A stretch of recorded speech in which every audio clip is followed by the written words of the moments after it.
I don't know that we have any adventures that are going to match up to some of the None at all. No, I mean, Tony's Tuesday morning adventures are more exciting than my best adventures. So. Yeah. It's because I never know what day it is. You know? That's why. That's exactly the reason.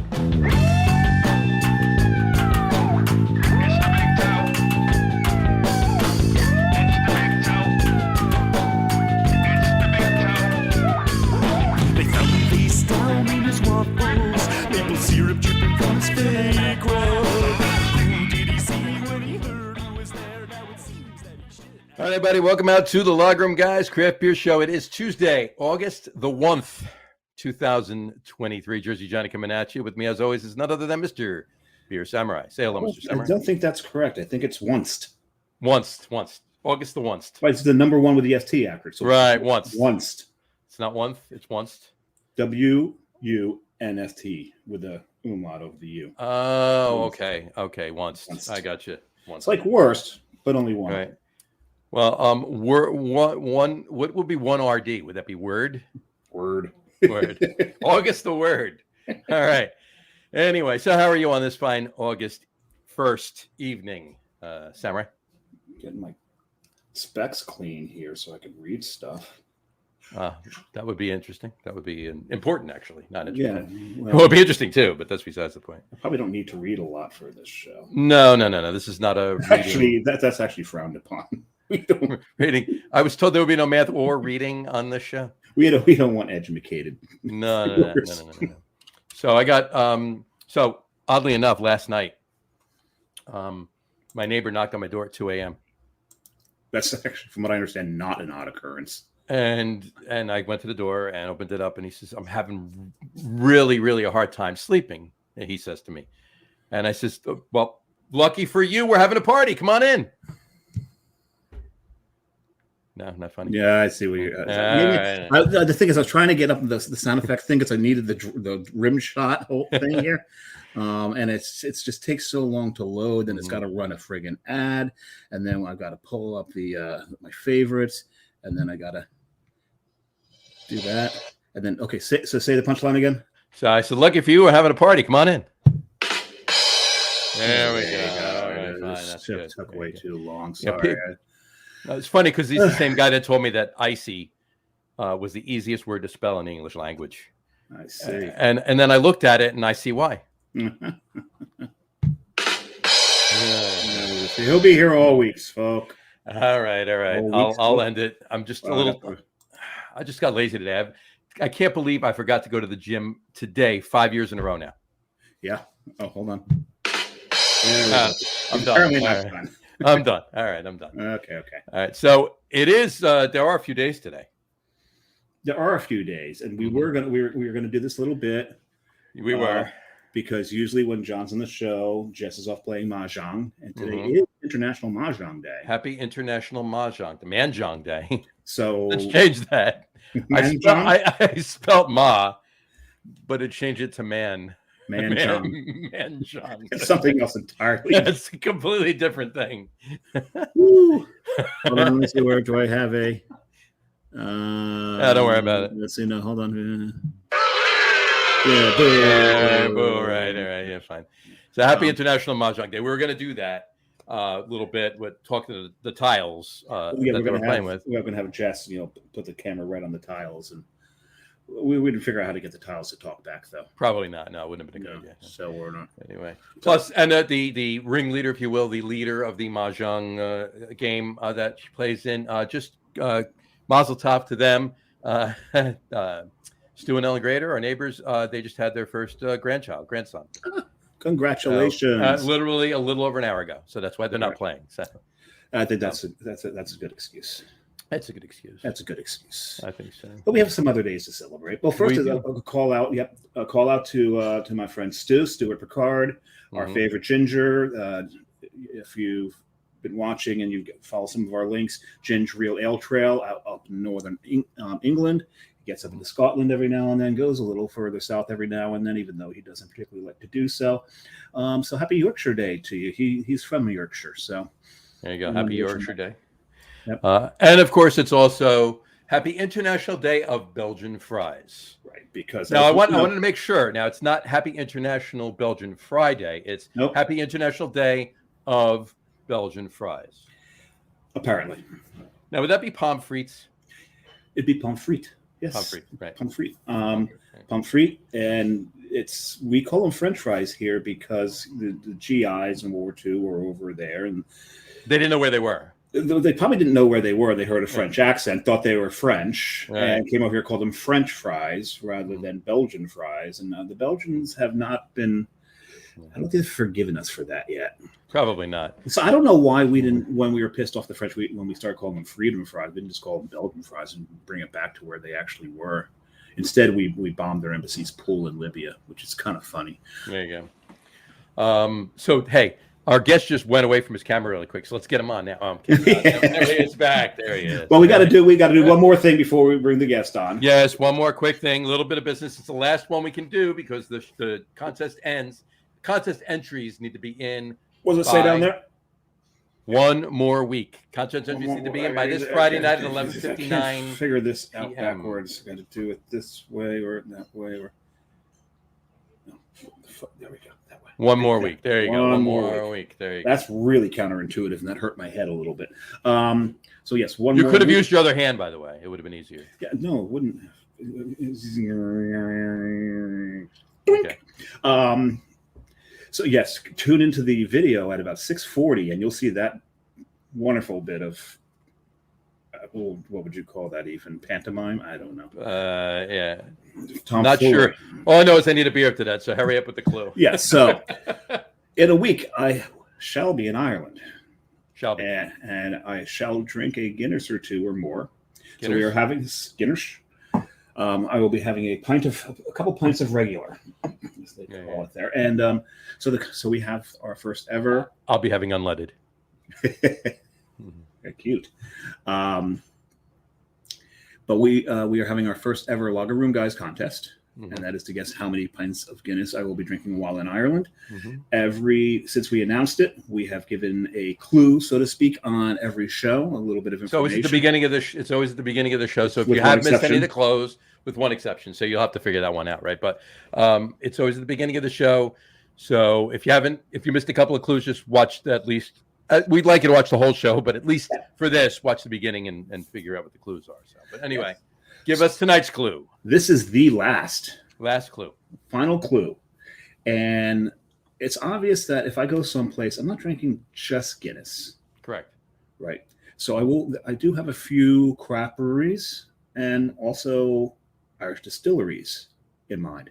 There's a distillery about 150 yards down from where we're staying, which is also a brewery. Take that in consideration. When we go to Cliffs of Moher on the way back, we're going to stop in Limerick. We'll have to figure out a Limerick by then. We'll write one. Yeah, we'll have one written. We'll post that up. But there's a brewery there called Crew Brewing that I plan on visiting. When we do the Ring of Kerry, there is a town called Kenmare. They actually have two breweries there. We'll be stopping at probably one of them. And then when we go from Galway to Dublin, we'll be stopping at a place called Rascals Brewing. So give you an idea there. That's 4 breweries, 1 distillery. And a very loud vibrating tone from your phone next to your microphone. Because it's sitting right next to the microphone, so the vibration's coming up through it. My headphones actually vibrated. That's how loud it was. But That's a good one. I got to remember to just I'm going to turn that up. Anyway. Text me again.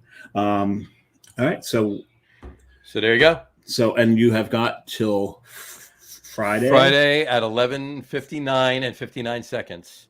At midnight, the contest stops. Whatever entries are in, those are the ones that are in, and the winner will be. And we don't know what the amount is because Dave doesn't know what the amount is. So I have a guess. I think I've shared it with John. You have, but we will know when he gets back. I'm not eligible. Right, of course, neither am I. Because I'm an employee and family member of the show. Right, and and we'll know when he gets back. We'll announce it the day after. We'll be off. We'll be on the show. He'll be live next week from Ireland, and then the following week we're off. So we'll announce the winner on the show 3 weeks from tonight. So there you go. Okay. No, the math is right. But I Yeah, told you the- we're not doing any math. So. That's not math. That's timing stuff. I know. All right. Well, we've got someone waiting for us. Yes, patiently in the middle of a nasty storm. Yeah, let's find out what it is. Please welcome to the show for the 7th time, Antonio Aracan. Tony, Seven how are you? times. 7 Damn. times.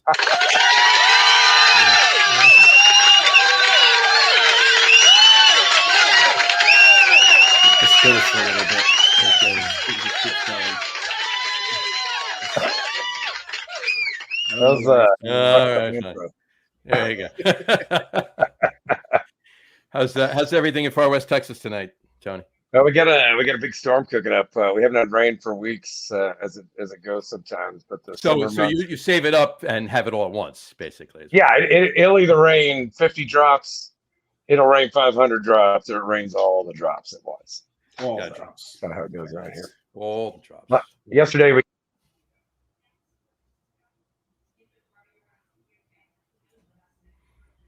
You dropped your audio.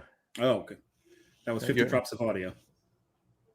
No, Tony dropped his audio. We still have his video though. I We can still see him. He can hold up cards. don't know if he can hear us or not. Tony, if you can hear us, take a drink. Okay. Yes, he can. Okay. Well, he didn't laugh at my card thing, but it wasn't really that funny. So. Wait, we can't hear you. So Yeah, there we go. And what's he going? Maybe his earbuds died on him.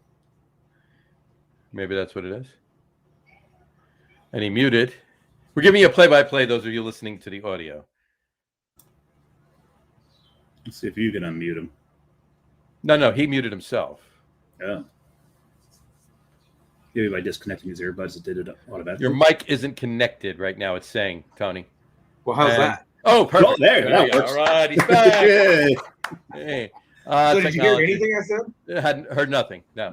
Heard nothing. Like, Okay. you literally said one word and then it stopped. So Well, I don't know. I'm not sure how that happened. It was muted, but anyway, I'm back. Hi. how are you? Hey, there. All right, so let's have a beer. Tony, what are you drinking while we get ours prepped here? Oh, mine's cracked and poured. Oh, I got to get mine done. Ruby Redbird from Shiner. I've had that. Very good beer. I've had that. It is. It's a great summer beer. I don't drink Yeah. a lot of Schneider beers anymore, but somebody left some of these here, and I was really happy about it. Yeah. Ruby Redbird's one of the better ones from Shiner.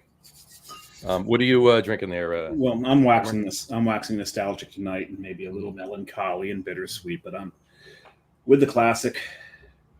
You know, the brewery that we are losing. Hopefully, not losing, but we'll see what can be done. Well, if we are losing it, we lost it already because they're done yesterday. So Yes, they were, but yeah. Hopefully, they can reopen. that's Anchor for those of you that didn't watch last week's show when we talked about it with Tom and John, and also are just listening to the audio podcast. Drinking it out of a nice glass, though. Isn't that a nice glass? That is a gorgeous glass. I love that glass. I love that glass. We got to get Tony one of those glasses. Yeah, right. I feel You did. left out here. Now, before we really get going, Hold on. I yes, got my beer. oh yeah, well that's right. John's got a beer. John, I got a you're beer, drinking? I'm drinking. Huh, I'm what you drinking Proper Trolleyed. It's an English dark mild from Phase 3 Brewing in Nice. Illinois. Very nice. Been looking forward to this one, so I had to have it tonight. So cheers, gentlemen. Slanchen. Oh, it's very nice. Very nice. Very nice. Very nice. All right. So anyway, besides the storm, how's what's new in Texas, Tony? Well, I got a joke. You guys are telling lame jokes. I want to. Oh, okay. Here we go. The lamer, the better. Did you hear about the guy who invented the knock knock joke? No. He won the Nobel Prize. There we go. Now you got it. There you go. Right on cue. Now, before we started, you made a point of turning a picture behind you so the camera can see it. Oh yeah, it's my dog. Somebody painted that. That is funny. very, very neat. Well, it was my dog. Oh, he's gone. That's Lazy Daisy. Lazy Daisy's gone over the rainbow bridge. Yeah. But a friend of mine here in town painted that, and it was part of a series he did for the Big Bend Literary Magazine. So Daisy made a posthumous appearance. Very nice. That's Very nice. cool. To Lazy Daisy. So Lazy Daisy, she was a good one. Yes. Woof, woof, woof, woof, woof. We keep Bow wow, old friend. Bow wow. I'll be on my second beer before you know it. Keep toasting everything. Hey. That's the idea. Yeah. All right. So, Yeah, we got to drink more. We got to drink more cerveza, so there's more trabajo. That's right. And if we have no cerveza, there is no trabajo. there is no turbo. You know where this hat's from? Do you remember No. this hat from a movie? No. No. Born in East LA. Oh, yes. Yes. Mm-hmm. This is a modern day remake of that hat. Wa Sapanin. What's that? Wa Sapanin. Right. So That's a good movie. this hat showed up in my PO box. I have no idea who sent it, why it came. Really? I mean, I know why it came. You get a lot of mystery mail. Yeah. I don't get enough. You got to start but I sending do get us a some lot. mystery mail. Just some Yeah. random stuff. We got to start doing that. Yeah, like an Altoid, just one Altoid. I have PO box 25. It's easy to remember. 25 Terlingua. Here you go. And you could put any number of the names you know me by or anything, and It'll get to you. White dude with pigtails and a cowboy hat. even There you go. You could do that, and And it would work. you just put my name in Terlingua, Texas, and it would make it to me. That's it. That's right. Tony Terlingua. Done. That's beautiful. That's beautiful. They would know. It would know. That's awesome. Gotta love it. So, other than storms and everything else, what beer wise, what's new in Texas? I just did the first of my Beerology series in a while. Almost probably been a year and a half since I've done one. But I went back up to Fort Worth for a week and reprised the Beerology beer philosophy discussion Nice. at Tulips Fort Worth, one of my old haunts. And Very that nice. was a good time getting the band back together. And And then Tulips, the next yeah. day, we got the band back together at the actual band at Petticolasbury, where I got this sweet T-shirt. Very nice. Very nice. Did you play your top chart topping single? Oh. Ever? 3 times. Velvet times. Hammer. Velvet Hammer. Here's the Velvet Hammer. Here's the Velvet Hammer. Hey, I've got one of those on the list tonight, so I'm gonna get myself in trouble. There you go. There you go.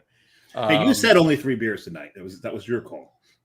Hey, that doesn't mean I could drink fast. I could drink 4 beers in 3 beers time, This is true. This is or true. I could drink 3 4 double IPAs in 2 beers time. In 2 beers. There Time. you go. Yeah. All you have to do is shotgun one of them, and you can get to 5 really quick. So Right? Oh yeah. See, now you're talking. exactly. So give us a little excerpt of the Beerology that you did at Well, this one was Austin beer was our focus. So I picked several of my favorites, and I wasn't able to go pick them up myself. So I was coming straight from out here to there to Fort Worth. So I had the owner of the bar go, and he had to use my connections to go do this thing. So I was really specific with instructions. I don't want it to be a pain in the ass when he comes and he doesn't know what he's doing, and they've got to stop everything. And so I made it easy on all of them, and I was really nervous the whole time. But he did a great job, and he picked up the entire list and then some. And so we laid it out. And any of these beer events you go to, even if it's like BJCP training, even serious stuff, you get to about the 4th or 5th beer sample, and like everybody that's involved is getting louder and louder. Oh, sure. Harder to get across to, so I keep it low and light, and then I pack some punches at the very end. That's it. Make it worth their while. That's awesome. That's awesome. That's great. You're right, though. Even serious beer judging, you get into the 5th or the 6th round, you're like, what? Forget about it. It's chaos. There's a lot of what the hell is he talking about going on? Right. I've been in a few of those. And this one, I think probably the best excerpt would have been I told him the story of the 99 pack of beer, if you guys remember that. Mhm. That Austin Beer Works did. Yep. I happened to be at the brewery the week that they were launching that, and my birthday is the end of August, so it was right around the time of my birthday. So this photo got taken at the brewery the night before the release, we were playing around with the box, and everybody's laughing, and just like nobody can believe this is even a real thing, a 99 pack of beer. And this my friend takes this photo of me riding it like a bucking bronco with my hat in the air, and she tweets it, and she just created a Twitter account. She'd only had it a couple weeks and had never tweeted a thing. She tweets this photo, and that photo of me riding that thing like a bull goes around the world. Her very first tweet ever. This image was in news outlets in Japan and Germany. Oh, wow. That's awesome. The story, because it hit the day before and somebody found it, So I rode the 99 pack all around the world. There you go. Very nice. To his credit, got delivered. Tony rode the 99 pack all around the world. There you go. They delivered me a 100 pack to my birthday. They stuffed an extra beer in that box, and Nice. we shotgunned the whole thing in 10 minutes. I'd love to see that picture superimposed over the scene in Doctor Strangelove. Somebody actually photoshopped that. They actually did do that. That's perfect, because that cries out for that. I'll see if I can dig that up and send it to you guys later. Yeah, dig it up and send it. We'll put it on the Facebook page. That's awesome. He called me Dr. Strange Dang. Strange dang. Dr. Strange Dang. There you Strange dang.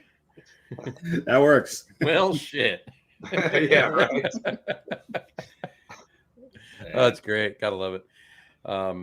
So that was cool. So you mentioned to me a while back that you might have been up in Vancouver at this point. That got delayed. You went already. You came back. You didn't go. Yeah, no, I pushed it back another month to let it cool down a little more up there, and not that it's warm, but also had a bunch of stuff come up this month. My daughter's here right now. She's about to go to A&M, so we're spending the last week of summer having some fun out here in the Big Bend, and then gonna go get her moved in. So, but it all worked out. I'm still going to go up there, and I'll have to, next time I talk to you guys, I'll give you the lowdown on that. I'm doing a little mini tour. Got invited by some friends to come play some music. So Nice. Yeah, you're going to have to let me know, because probably this time next year, I may be there. All right. Well, I'll take some notes. I think we're probably going to do more national park and things. No, we plan to do that. We'll do Seattle and Vancouver. But I will be playing at least one or two shows in a couple of different venues, probably kind of more dive bars. But I imagine I'll hit a brewery or two on there. You know me. Oh yeah, You got to do that. Got to do that. But other than that, the biggest beer news I got for you is that after about 7 years of living here in Terlingua, I finally got a bar. I finally got a bar that'll bring Hans Pils in for me, my favorite beer. Really nice. nice. I don't have to drive 200 miles round trip to go get Hans Pils anymore from Real Ale. I can just go to the bar and get a frosty pint. That's awesome. It is. It took a little work, and we had to work. Benny Keith doesn't distribute all the way down here, so like Real Ale sells their beer to Benny Keith. From Blanco, it goes to Austin. From Austin, it goes to Fort Worth. From Fort Worth, it goes to Abilene, then to El Paso. And then it comes from El Paso all the way back, like another 4 hours back east to Marfa and Alpine. But they won't come another 80 miles south to drop it in Terlingua. That's crazy. We got him to drop it at a Class B distributor, one of the liquor stores in town. So he's like buys kegs. He's going through about a keg a week, which is not bad for Terlingua. No, that's not. Right. Yeah. So hopefully we'll be the #1 Hans account in far West Texas. There you go. That'll work. That way, that means you'll get a steady flow of your favorite beer. Exactly. The other good thing is you've got to do your part. Oh. I don't think there's going to be a problem with that. I don't think so either. Something tells me that's fine. Like it's a lot of people bring me that beer, so I almost never run out of it. But it's nice to have it in the bar now. Nice. And to be truthful, I shouldn't even admit this, but I have admitted it. It's not a secret that I don't really have a favorite beer because there's so many that I like. But people always ask you that question: how do you narrow it down to what is your favorite beer? Right. So I just picked one at some point that I really liked, and like that just became a thing. And because I said it so many times, people just like really believe that is it's your beer. Yeah. I would drink that before I'd drink anything. And, that sometimes that's true, but not always. I think I know what you might be talking about. Yeah. But then again, I wasn't getting paid to make it my favorite. No, you weren't. You weren't. I was just dictated to that it was my favorite beer. Yeah. Something about a boat. Yeah, there's something about a boat involved. Something about a boat. I have a boat. He's not in Canada. No, he's not. And they don't have that accent over in Vancouver anyway. It's a boot, not a boat. A boat. That's a boot. I poured my second. There you go. I'm getting all the anchors. I wish I had all the anchors. I wish I had Liberty. I know. I'll show you it on this. On that note, I just bought this the other day. Hasn't even shipped, or it just shipped today. Gotta go to eBay here. I just bought this. Had to buy it. You had to buy it. I saw it. I had to buy it. Had to have it. Well, we're waiting. Oh yeah, A patch, a 2019 Anchor Christmas patch. Very nice. Yeah, had to buy that. I had a guy, a friend of mine in Fort Worth. He had a pretty nice beer fridge, like kind of before a lot of people did that, and especially in Fort Worth, there weren't a lot of beers. Texas, even at that time, there weren't a lot that came through. But he had been collecting since the mid '80s. Every annual beer, like all the Christmas beers, the Anchor Christmas, Yep. just all of them. And then this fridge died, and his new wife told him, she's like, "Look, we're not doing this anymore." So he called several of us, and we rescued this ancient beer cellar. I got six cases of beers. Some of them from, I think the oldest one was from '88. And we're talking Bigfoots and celebrations. Oh wow! Verticals of them. And they've been mostly well kept. And but I opened a lot of them over time, and a lot of them were oxidized and not in great shape. But the ones that were, oh man, the Avery Jubilation was the one that held up the best. I can imagine. I had like a 12-year vertical of the Anchor Christmas that we broke up in 1 year. I can't remember if I'm sitting on an 8 or a 9-year vertical right now. I was sitting at one point on an 18-year vertical that we had, 96 through 2013. I talked about this last week. Tony, last week we did the Christmas in July show. So yeah, I actually had an Anchor Christmas. I had an Avery Old Jubilation. I had a Sierra Nevada Celebration. And then just for good measure, I had a Corson Dawn Christmas on top of it. So very nice. There you go. My second beer I'm drinking in. I just want to throw this up really quick. Russian Circles. It's a black Pilsner from Wayfinder. That's not a bad thing at all. Mm-hmm. Black Pilsner. Basically, a dark lager, but very nice. This is from Phoenix. Awesome. A smoked Czech dark lager. Smoked Czech pale lager. Smoked Czech pale lager. So it's a Gratzer. Grodzicki. Grodzicki. I do love that style. I really wish we could get up to Schilling and get what they just released. What did they just release? You sent it to me. Oh, I think I've had Red House before. They're damn good. Red House, yeah. Yeah, they had a bunch of great lagers.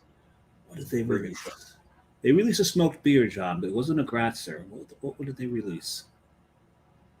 I forget what it was. You have to figure it out. It was a smoked beer. Smoked dark lager in the fridge too.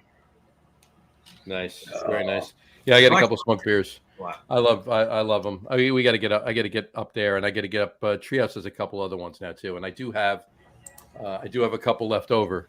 The last round I bought, I want to have them soon. Hey, John, going into fall. Have it. I may actually swap out my third beer with the beer sitting in my fridge. He's got me in the mood for a smoked beer now. He's got you in the mood for a smoked beer? Yeah. All right. Well, you just don't get a crawl. That's all. I don't care. You're all about the crawl. No, I don't care. When people here in Texas will tell me they don't like, this beer tastes like barbecue, and I'm like, well, that's the good thing. Why is that a bad thing? This is Texas. And your point, right. Are you even Texan? I don't know. Oh my. So, this is good. This black Pilsner. It's very tasty from Wayfinder. Yeah. Yeah.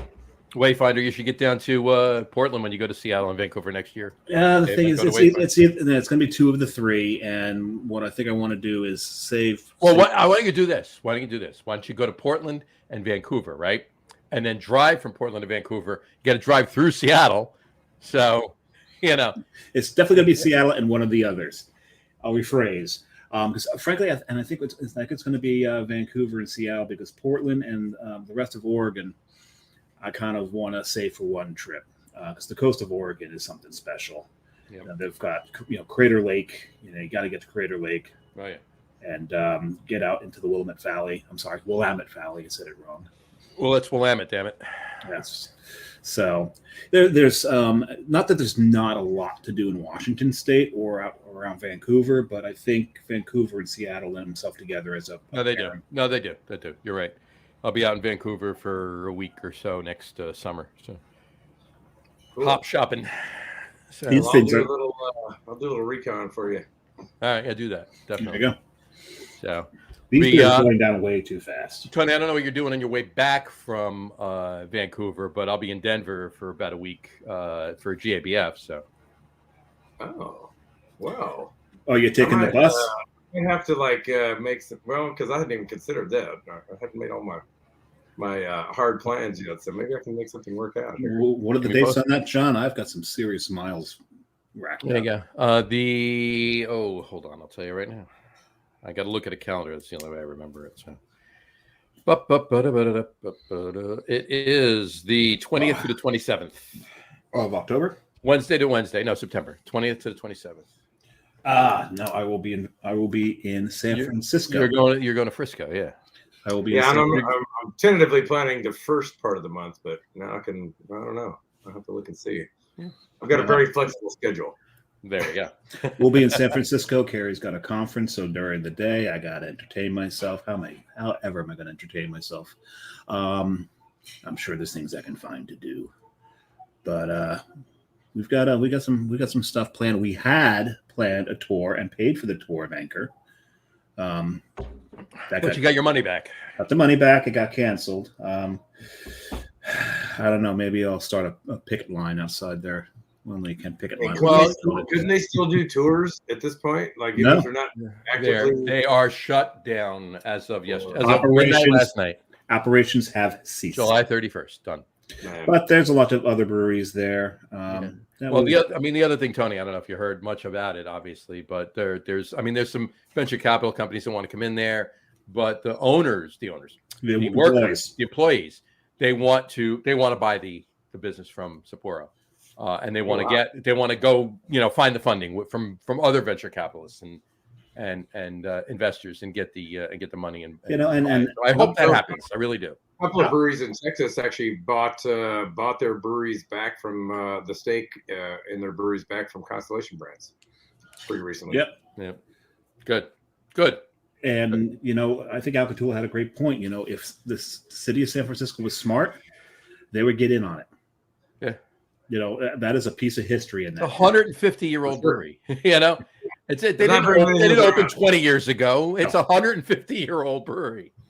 And the thing is, the revenue that they could garner just from the tours, much less the beer sales. That's what I was saying. Like, in the meantime, couldn't they just leave the tours operating and No, they didn't have to brew anything. Just do the tours. Right. Hey, and then send everybody to the bar across the street if they want to drink. Yeah, I don't know. I'm sorry. I'm there. I want. I will be having both of those next week on the show because next week's show is going to be more focused on Dave drinking in St. James Gate. Well, no, I won't be in St. James Gate at the time. Well, I will be in Killarney.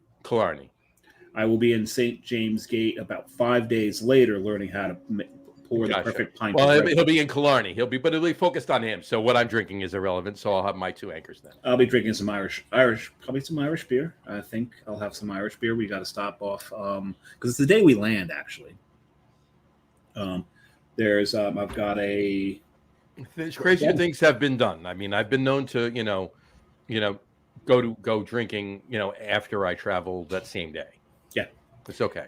Yeah, I think I might do that. But I've got an in to a really good bottle shop. Mm-hmm. One of the podcasters over in Ireland gave me some hints and tips. Talking to another podcaster who actually, we'll see, may actually pop up on the show. That would be good. That'd be really cool. How long of a trip are you planning on going to Vancouver for, Tony? At least a week. Okay. Like I haven't actually even bought the ticket yet, so I'm trying to. That's what you said. GABF. I'm like, oh man, I may redo this whole itinerary. But yeah, I've got right now. I'm where I can get out of here in Terlingua for about a week's time and a week and a half. At the most. I've got a lot of. I picked up a new gig. It has nothing to do with beer, but it's a sweet, very fulfilling too. I am watering. I'm in charge of watering an endangered species of grass that only grows in 2 places left on Earth. One is in the Boot Canyon of the Chisos Mountains, and the other is in a mountain range in Mexico, about 90 miles south of us. And so I got a hike up there every 7 to 10 days when it's not raining. So this is good that it's raining right now. I love the reversal here. Usually in this country, we have Mexicans come here to water our grass. That's fair. And then we're sending Tony to Mexico to water their grass. I like this. I like this. I'm not going over to Mexico. The Mexicans are actually taking care of the Mexican side. I'm just okay. On our side. But However, a hike from the Chisos Basin up in the Big Bend National Park, and it's it takes about 2 hours to get up there. It's a 13-mile round trip by the time I'm done. And I collect water at the top from a rainwater collector, and then I hike it back down the trail, down this rocky slope, and I'm watering 60 sprouts of this grass that they planted back in June and keep it rolling. So pretty interesting gig. That's it'll propagate. That is really cool. That's awesome. That's awesome. You've done it already? Yeah, I've been up there three.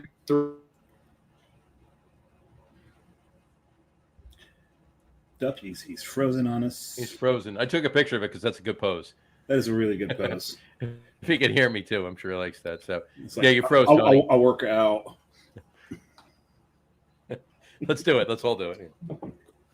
One side. Yeah. Hold on. Keep it up there. He's still. Maybe the storm came in. That's very possible. Maybe, but you think it just would have dropped rather than frozen. I think it just would have dropped. Yeah. Yeah. So, but while we're waiting for him to unfreeze, and hopefully his next gig isn't the floor is lava. Right.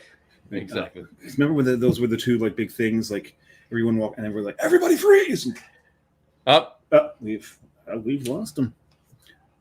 Hopefully the storm hasn't knocked it out. But while he's doing that, he got me all thirsty for this one. And I've been sitting on this one for a little bit. Yes, you have. We had that. Because you would. I got you one. you bought 3 of them. Mm-hmm. You drank one. I drank one, and now you have your third. This is the third, There and you got me all. Damn it! I have a smoked robust porter downstairs in the cellar from Treehouse. Had I known you were having that tonight, and had I known I didn't know I was having this tonight. Had I known he was having the smoked beer tonight, I would have had that as my third beer. Oh, shush! I need a moment. Oh, Folks, this is Dave is having a moment. This is he usually has several, but one of them's right now. Bacon. Yep, bacon. And what I love about a grassroots, look how pale that is. Yep. As what it should be. It's pale as all hell, and smoky. Yet it's so big, and so big. Hold on, let me just see if he's contacting me separate. Should be back up and running in a minute or two. Power surge. So the storm hit something. Somewhere, maybe not right there. We didn't hear any thunder. Nope. Didn't see any lightning. I love thunderstorms. I do too. When I was a kid, we had this old farmhouse that my mom had, and my bedroom, my and brother's bedroom was on the second floor, and we could crawl out the window onto one of the lower roof lines. Yep. And then you get up on the top on the roof line. Yep. And my mom, I went up there, and my friend comes over and knocks on the door. It's like, hey, is Dave here? She's like, oh yeah, he's upstairs. He might be on the roof though. He's like, okay. So he goes up into my room and he looks, and the window's open. So he comes out on the roof. He looks up top, and there I am sitting there. He comes up, goes, hey, what you doing? I'm watching the storm roll in. And there's this, he just looks to the left. There's a big black cloud with all this lightning coming out of it. And Nice. he's like, yeah, I'm going in. Yeah. How was the power surge? It was great, man. Yeah.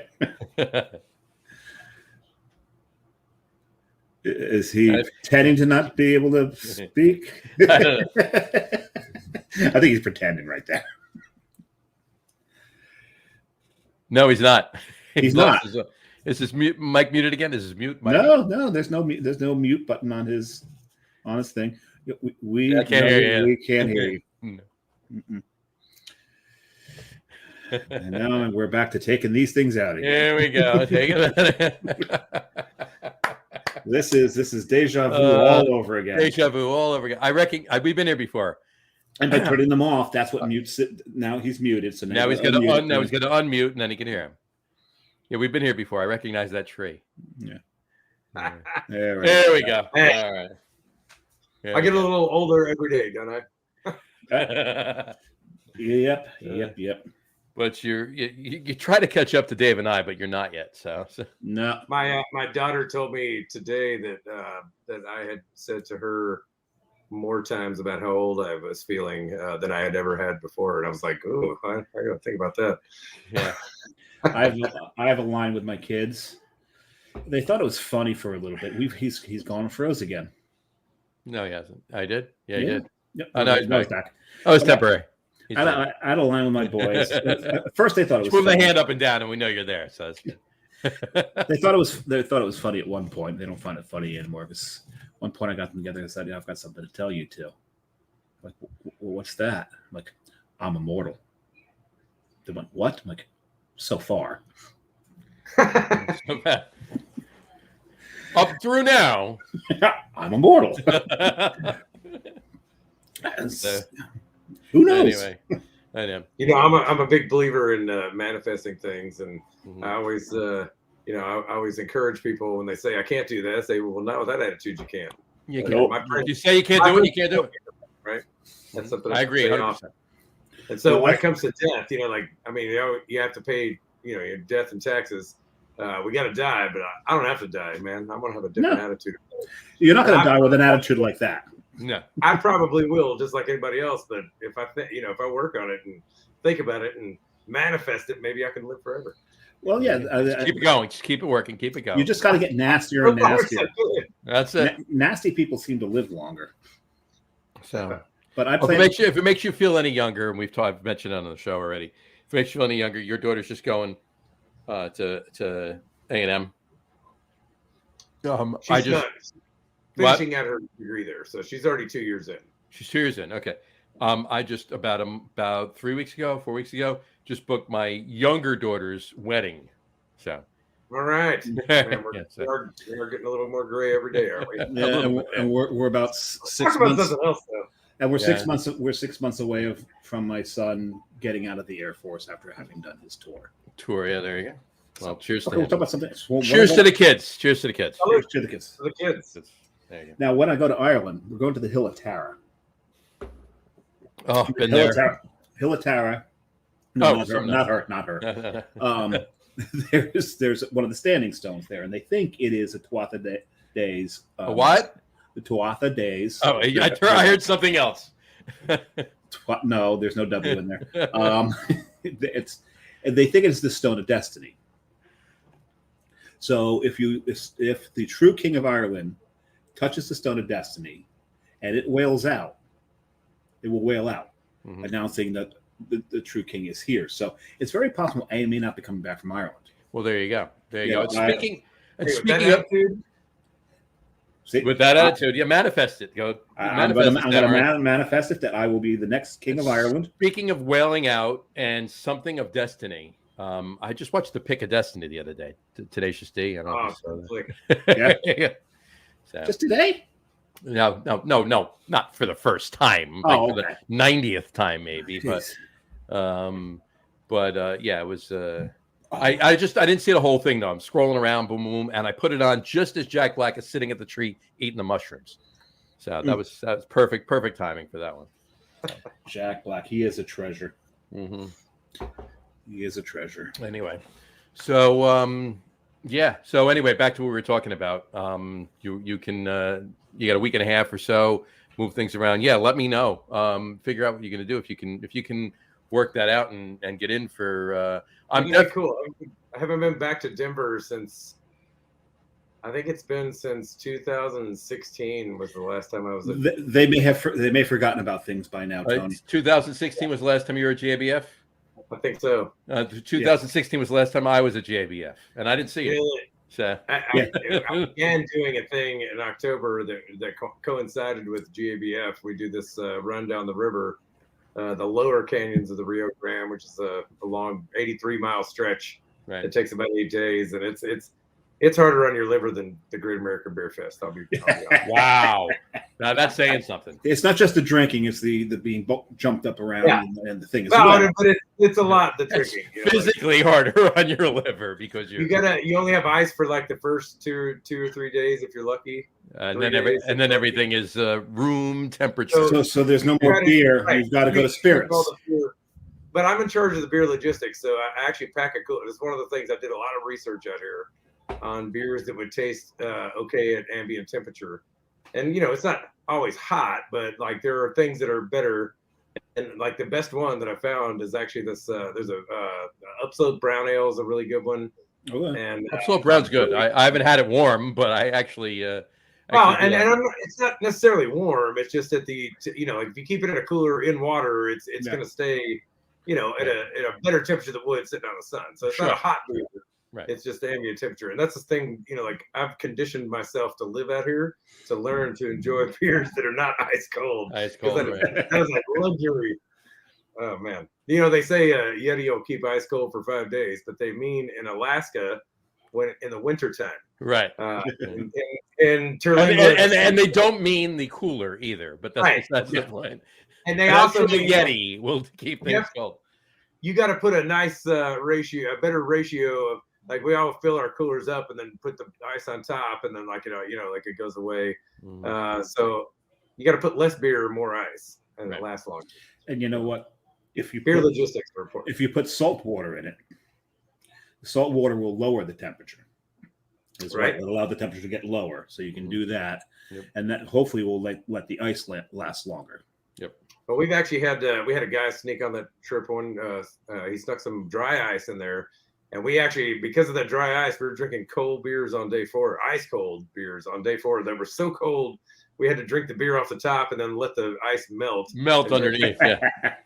Hey, and it was when you get that concentrated beer on top, and then probably the best Lone Star I've ever had. Yeah, and then also because of that dry ice, we were eating steaks on day 5 of that trip. Oh, there's nothing wrong with that. No. Hey, I'm doing some foreshadowing here. I see where you're going and what you're doing there. So, yeah, absolutely. Yeah, I'm looking forward to Denver. We're heading out. I got there's a handful of brews I got to hit up. A couple people I got to see. Definitely going to the Thursday night session. Probably going to the first session on Saturday too. But we were going to leave on Tuesday to come back. We're staying on Wednesday because I wanted to catch a Rockies game while I was out there. I've been to Coors Field, but I haven't seen a game at Coors Field.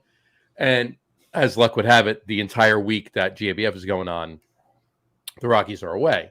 Their first game back is that Tuesday night. So if we leave on Tuesday, I can't go. So we're leaving Wednesday. I can go to the game on Tuesday night. So very cool. And Tony, because of you, I don't know if you caught. Well, actually, you had dropped off.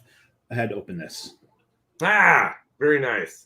It is from Schilling Brewing in New Hampshire. At a lovely, lovely town up in New Hampshire. What is that? Bennington, New Hampshire? Littleton. I know there's a ton in there. Littleton. It's a beautiful, beautiful town. It's a little ton. Yes. I'm opening my third beer. I'll throw this one up. It's Pocket Full of Porter. It's a New Jersey beer. It's Pocketful Porter from Jersey Girl. Chuck Aaron, he's been on the show a few times. Thrice at least. Thrice at least, yes. And one cameo appearance at the Coastal launch at Cloverleaf. I'm counting that as part of the thrice. No, he was on for He was on the anniversary show. He was on the anniversary show and two of his own shows. Two of his own shows. Okay. Mm-hmm. So, thrice. Thrice. Yeah, there you go. I don't know. What is four? If it's once, twice, thrice, thrice. Ford. Fourth. Ford.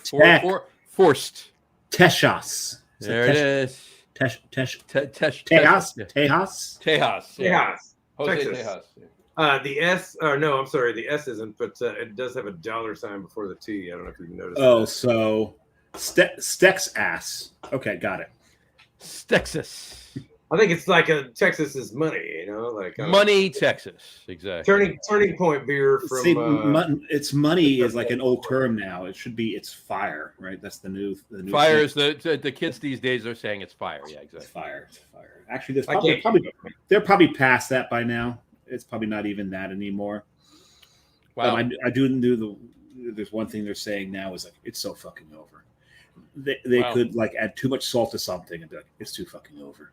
It's so fucking over. It's just the whole drama of the generation. So Johnny, you're liking that? I understand. I get. Yeah, you know what? I didn't know what to expect. This is dark, rich, and chocolatey, right? So I'm thinking. Okay, hold on before you move on. Is it dark? Yes. Is it rich? Yeah. Is it chocolatey? Yes, with some other things though.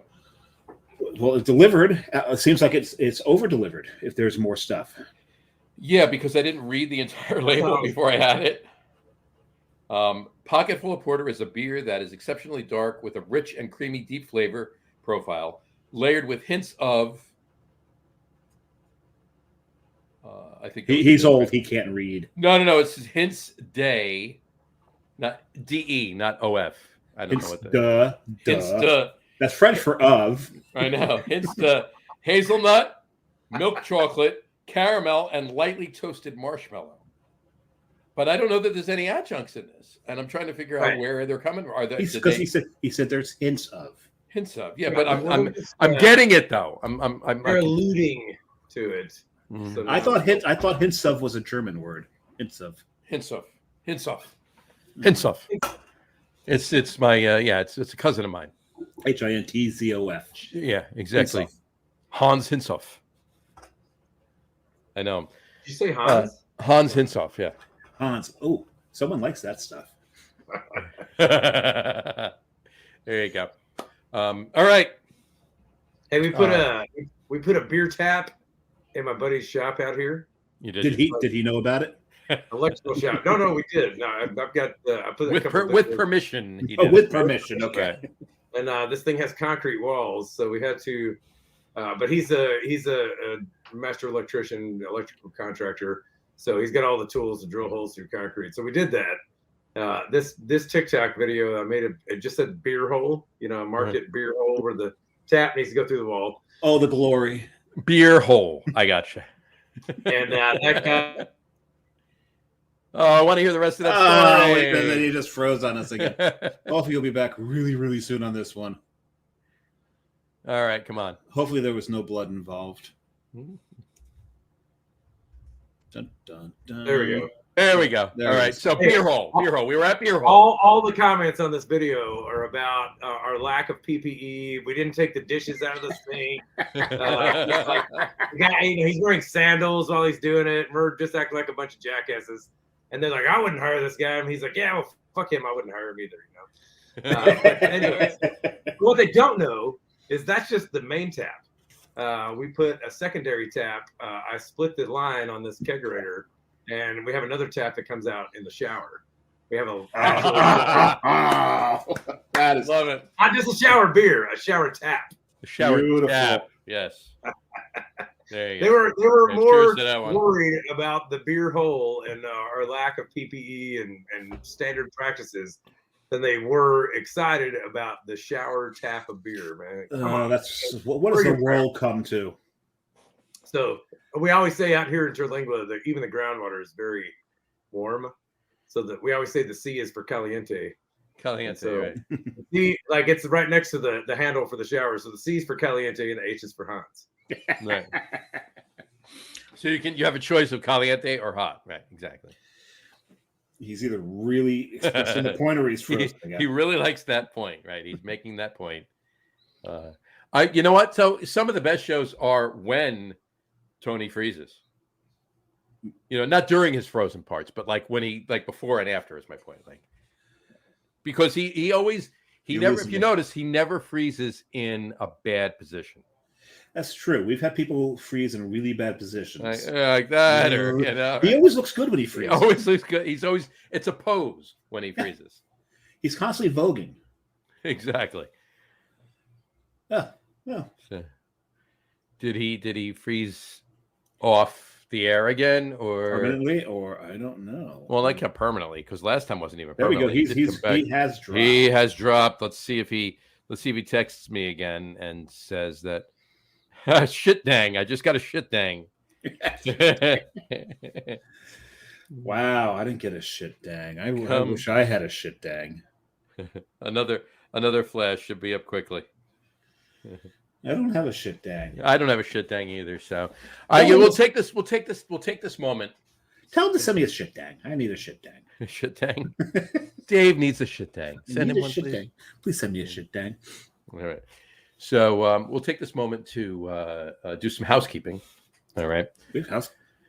Not cleaning, just housekeeping for the podcast and the service we provide. Right. Okay. We'll mention it again during the outro, of course, but just so you all know, and everybody stay tuned because John may or may not have changed the outro. Oh no, I have. I'll say it right now. The outro. Oh no, I don't know. Oh, you're right. I might not have. What is follow? Kidding. Anyway, no, I wasn't even going to talk about the podcast parts, the audio parts. We'll talk about that in the outro. But as far as the website goes, we made some updates. Yes. We made some updates to the websites. We made some updates to the website. www.loggerroom.com. www.loggerroom.com.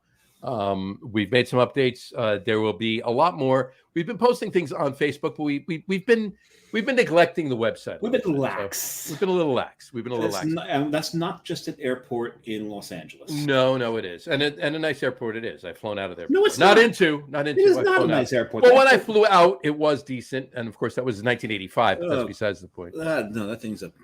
All right, more on this later. Tony is back. Here we go. Oh, hi. Hey, I'm glad you guys are getting to experience what life in far out west Texas with what internet life is like out in far west Texas. Yes, absolutely. We do have. So that's a thing, but reliability of it. You know. I got you. Okay. No, it's all good. We get you. We didn't get any of it, but we get you.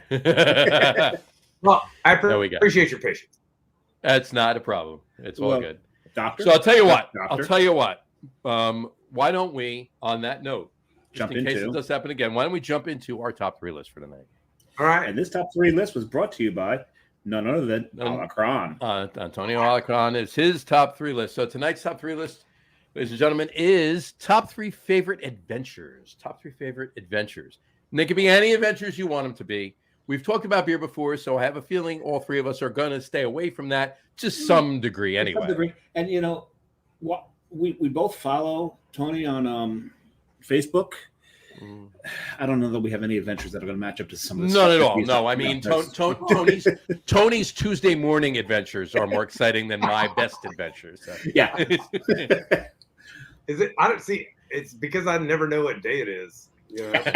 That's why. That's the reason. That's exactly the reason. last week, we went out with some friends to celebrate a birthday at this place called the Chinati Hot Springs, a really cool place I've never gotten to go before. And between all of us, we had the whole place rented out. I'm sitting around in this pool and drinking good beer and just having a good time. I'm like, man, it's gonna be a great weekend, y'all. And they're like, dude, it's Tuesday. I'm like, okay, well, it's gonna be a good week, I guess. Like, Well, you're just anticipating, you know. You're having a very long weekend. That's all. So Well, I appreciate you guys indulging me on this one and I want to hear yours first. Like matter. Yeah, we should probably build up to him. yeah, that's probably yeah. Because Yeah, we should probably build up to him because That's not what I we'll was just be like, in fact, well, we should okay, actually go in exact reverse because mine are even less than Dave. yeah, let's probably So- do that. You go first, John. All right. This is a first, but I'm going first. There we go. All right. All right. Look, I thought about it. Look, my trips, I mean, they're exciting for me, right? But what Dave does as far as his adventures go, he kind of like 1 or 2 ups me, and I'm not even going to talk about Tony because that's, I mean, Dave pales to Tony. So Different kind of adventure. but it's a different kind of adventure. No, I know. So mine are this. Here we go. So Tony's adventures are those adventures where every guy's like, man, I really wish I could do that, and if they actually do, they're like, I want my Wi-Fi. I know. I can't do this. What do you mean? I want my Wi-Fi or I want my blankie. One of the other. I need where's the showers? The general rule of thumb is that this kind of adventure only begins when your plans fail. Right. Exactly. Remember, no adventure ever started off with a salad. No That's adventure right. ever started off with a salad. Right. Exactly. So, all right. So I thought about it. There's a couple things I'll mention something, but the ones I went with are as follows. They're trips I took, things I did. I'll give one honorable mention, and that would be in 2012. My oldest daughter graduated high school, so another trip with the kids before she went to college. Right, so we went to Boston and Lake George. We took a week and a half, and went to Boston for a while in Lake George. So, and that was fun. Easy peasy. We did a lot of, didn't quite do a lot of brewery hopping as Jess and I do when we go to Boston all the time. We go to Boston a couple times a year, and it's all about it's all about, and we do see some sights and stuff like that, but then we do some stuff that we normally do, and food, a lot of food. But we hit a lot of places for beer, for breweries and tap rooms and so forth and so on. We didn't do that with the kids, right? We did a little of that, but not a whole hell of a lot. So we did more of the historical stuff. We did the Paul Revere walk. We did the North Church. We did, which, and not just the bar across the street from the North Church, right? We did the USS Constitution and Old Ironsides and so forth and so on. Anyway, so we did all that. That's my honorable mention. My number 3 is actually going to be from this year. And number 3 and number 2 are trips that I took with Jess. Number 3 is the Richmond Asheville DC trip. We talked about it when we got back. We took in February, and not just for the breweries we went to, but for the other stuff we did. If anybody paid attention to anything that I've talked about and trips that I take, Jess and Dave talks about it too. Jess likes to see the world's largest whatever, right? And this and that and everything. But she still dates John. And here you go. Sorry, couldn't help it. All right. Well, man. you're wrong, but in any event, anyway. So I am the world's largest moron. So there you go. There you go. So she does win. No, you know. I think there's I a can few fight you people on who that top you. All right. No, you're right. There are people that are over me. Anyway, we know some of them. Anyway, the Richmond Asheville DC trip, that was great. We saw a lot of stuff in Richmond. We walked over the James River to the island over there, over the right across the water. I mean, he's descended from Jesus. We walked right over the water. In fact, I floated over. It was even better. Anyway, and a bunch of stuff in Asheville we saw, and DC when we got back, and we walked around. I've done DC before, but what we accomplished in one day in DC was amazing. It really was. Anyway, so that's my number 3. And my number 2 is the Midwest trip that we've talked about numerous times on the show. 10 days on the road, 50 breweries, but it was all the other stuff that we did too. It was all the other things we saw, the baseball hall, the football hall of fame. The influence of 50 breweries, no less. But the 50 breweries was the icing on the cake, right? But it was the Rock and Roll Hall of Fame. Everything else you did was under the influence of the 50 breweries. Oh, of course. Oh, absolutely. Absolutely, yeah. But it was the Rock and Roll Hall of Fame at the beginning of the trip in Cleveland. It was the Football Hall of Fame towards the end of the trip in Canton, Ohio. It was the the baseball game we saw in Minnesota. It was going to Lambeau Field in Green Bay. It was It was walking on the Milwaukee River. It was walking on the Chicago River. It was this is the second river you've walked on? along. How's that? Is that better? Is that your said pain in the ass? Okay. But Get everything your we did. prepositions right. My number one trip was the 1977. All right. My father packed up the family truckster. You were 9. My family packed up the family truckster. All right. Oh shit! I did math. Sorry. There's no math on this show. My family packed up. My father packed up the family truckster, and we drove to Florida. We stopped along the way. We stopped in Virginia. We drove, stopped in Virginia. Drove, stopped in Georgia, so forth and so on. Got down to Florida. Went to Daytona. Went to Disney for a while. Went over to Tampa. Came up the west coast of Florida. And what's that? I said Disney World counts. Disney World counts. That's why I went there. We talked about that. Disney World's a beautiful thing. Right? And it's funny too. And then we drove home. So that's always a memory to me. Whatchamacallit. And it was my first time to Disney too, as a matter of fact, obviously. Well, Disney was only 6 years old at the time, so But in any event, it was funny. We were talking about thunderstorms rolling in, Dave. I remember distinctly, and this is one of my memories of that trip. There was a huge thunderstorm when we were in Orlando, that trip, rolling in, and my father and I stood on the hotel deck looking west at the storm rolling in, and there was cobweb lightning. It wasn't just a flash, right? It was actually, you saw it was amazing. It was it was one of the best light shows from lightning I've ever seen. Awesome. So, there you go. Those are one of my my favorite things about living out here is this. I mean, just the raw power of all of it, and just to see it from all sides. Sure. I thought for sure you were go. going to say that being a brewery was one of your greatest adventures, but you know what's funny? It's funny you say that. At first, I was like, okay, I think my number 3 is going to be joining the fire department and becoming a firefighter and that's an adventure. Experiencing all of that, right? My number 2 was going to be opening a brewery, and my number 1 was going to be having kids. Hey, yeah, I mean, those are all adventures. So you just did 2 top 3s in the. I did 2 top 3s. There you go. Yes, I did it. Awesome. Hey, and all of them are great. It's like, I think, if I had to guess one, the truest great adventure I've ever had is raising this kid. My number 1 best adventure ever was having my 3 kids. So yeah, you didn't have. And that's still going. So raising my 3 kids. There you go. Creating my 3 kids. That was a different adventure. Helping. That was a different adventure entirely. Creating them. That goes in another show. Anyway. All right, Samurai, yours. Well, I just opened a 4th beer. You went with the Sakura. Sakura. This is a cherry blossom Highlander Weiss. So, but we'll do that. It's funny because John, with you talking, so many friggin' adventures came back to me that I didn't originally put on the list. But one I will mention because you talk about the trip with your dad, my mom.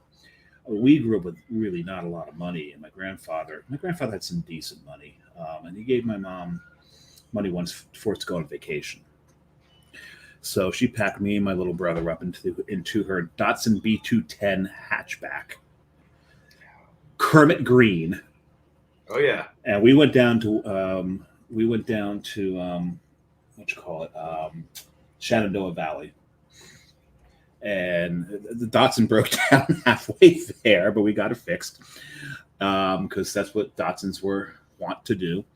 And I just remember this one point where she pulled over to this one area off of Skyline Drive, and I remember wandering off.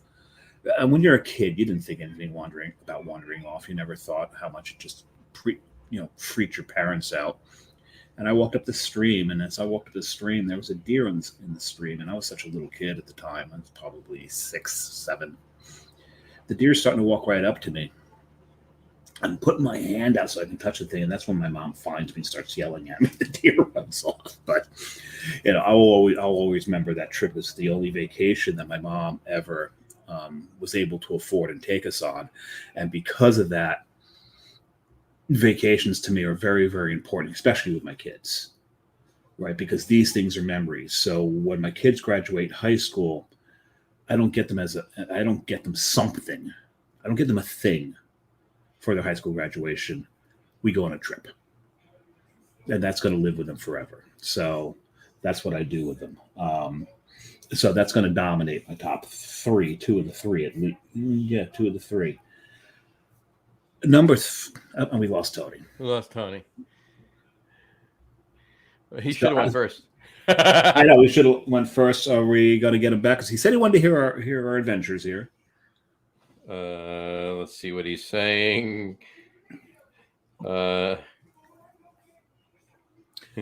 But John, when you brought up the fire department, you remember I told you in college I was in the fire department. Yeah. And one of the adventures was the first time I ever entered a burning building. Yep. I did it without Scott back. Which is stupid, but go ahead. Well, no, because I wasn't in the portion that was actually on fire. I was really just creating a conduit to put in to cross ventilate the area of the building that was on fire. He said, "Just another flash. Keep talking. I'll be right back." So, but it was one of those things. My life is punctuated by doing something really, really cool, followed by something really stupid. Right. Because it was a college building, and for some reason we couldn't get facilities to show up with the keys to the back door. Mm-hmm. We'd already broken down the front door to get into it. Mm-hmm. And when I got there, they said, "Hey, the paid guys," because we were all volunteers, but there was a few paid guys on campus, said they need you in back. And I go in back, and they're holding a Halligan bar, and I was kind of the master of the Halligan bar. And I'm like, what do you guys want? To hand me the Halligan. My friend Joey Halligan was more of a master, but oh yeah, well, it's in the name. But they said, that door, we needed to go away. And John, you're familiar with that thing. Mm-hmm. That thing's a big solid piece of metal with all kinds of implements of destruction coming off of it. And I sunk the hook in the jam. Put my foot on the concrete wall, haul back, and pop the thing right off. Pop that door off its hinges. I got to be honest with you. I have done it that way a few times. But the one thing, and depending on the door, right? Obviously, a steel door, you got to use that, or you're not getting in there, and you might not get in with it either. But 9 times out of 10, if it was a lighter door, I just kicked the fucker. Oh well, see, because the thing is, when I got into it, I was in a little storage closet. Hmm. Like, well, what do you got? So in the storage closet, there's a door here, an interior door. They're like, okay. And so he's outside now. Now he's outside. So I take my glove off, run my hand along the door. It's just slightly warm. So like, okay, open the door. So I kicked the door in. They're like, you didn't have to kick the door in. And I'm like, yeah, but when am I going to get another chance? Exactly. So anyway, try before you pry. Anyway, go ahead. What a punchline. I don't even know what happened. When did you get that chance?